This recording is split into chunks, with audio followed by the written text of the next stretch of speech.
Good morning. Welcome to Talk Talk News Worldwide. Now, the prominent Islamic cleric Sheikh Ahmad Gumi, the one you know that been talking sidelining Boko Haram, he has raised serious alarm after claiming that he received a disturbing call from a highly placed official in Abuja, warning him of an alleged plot by United States to eliminate him through an airstrike. According to Sheikh Gumi, the shocking revelation was communicated to him as part of an alleged list of individuals supposedly linked to Boko Haram, a claim he has strongly denied. Remember that Khalifa has been arrested as a link to Boko Haram. Now he has said that he has no link, but he has one clamoring for Boko Haram and intervening for them. Watch this and hear for yourself, because Donald Trump is hell bent to flush up any financiers of that Boko Haram. Follow us on Talk Talk News Worldwide for more information and listen to this. Arewa kuma kun san dukan ku ƙarya ne da ƙarya ka kawo hari, amma ina shugabannin me suka yi? Sun set. Ina malamai?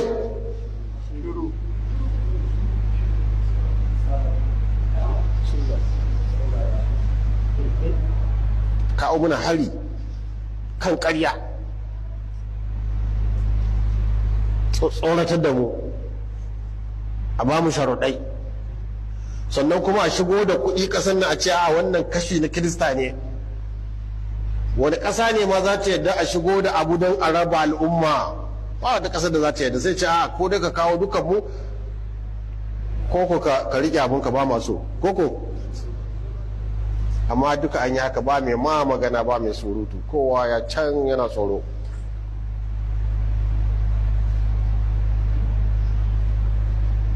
Irin halin da muke ciki kenan a wannan ƙasa.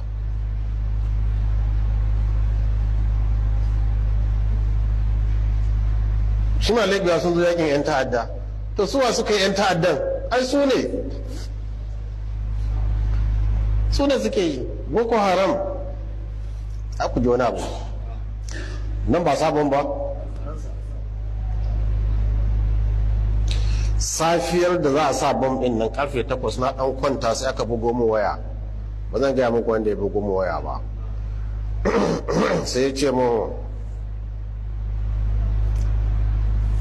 gashi ana security briefings, wai an ce ina cikin list na Boko Haram wanda suka yi air marking za su yi eliminating.